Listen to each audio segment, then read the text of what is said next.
你有冇曾經覺得呢？身體好似唔制聽自己話啦？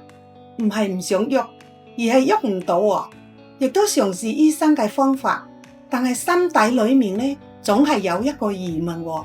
唔通除咗食藥呢，我真係冇其他選擇啦咩？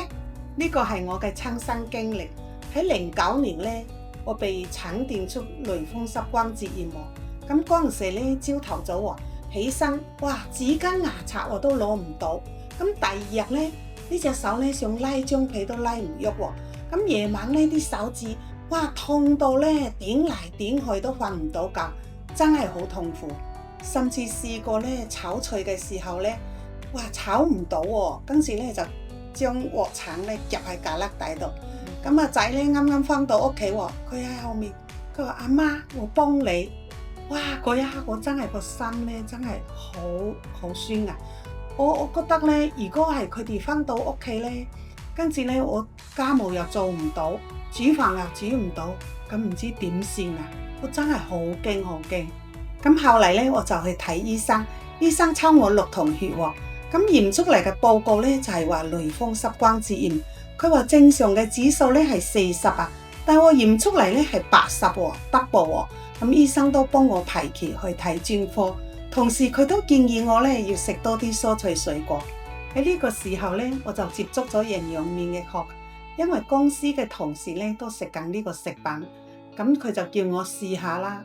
其實我都唔知道可唔可以幫到我㗎，但係呢，我睇翻佢嘅成分呢，又係真真正正嘅菜市場嘅蔬菜水果喎。咁醫生又叫我食多啲蔬菜水果啊嘛。咁啊，開始去嘗試咯。咁嗰陣時咧，我做清潔嘅時候咧，戴住手套啊嘛。咁啲手咧成日麻痹喺入邊啊，咁就要除咗嗰個手套啦，要鬆一鬆佢嘅。咁食咗一段時間咧，我發覺咧個麻痹咧明顯改善咗喎。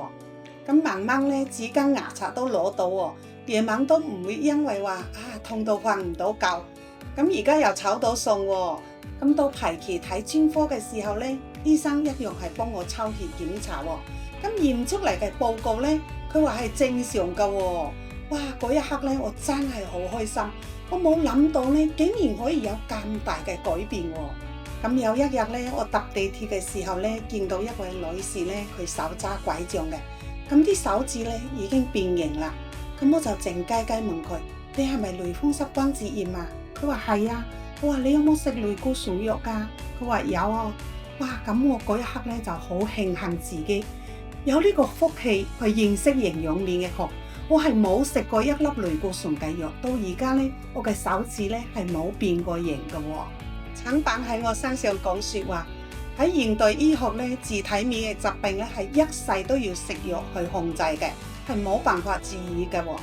但係營養免疫學咧教識我點樣去照顧好自己嘅免疫系統，所以咧，我將呢門咁好嘅復科咧，分享俾我嘅爸爸啦，我2個仔啦，仲有我嘅家人，我身邊嘅朋友，令到更加多嘅人受惠得益。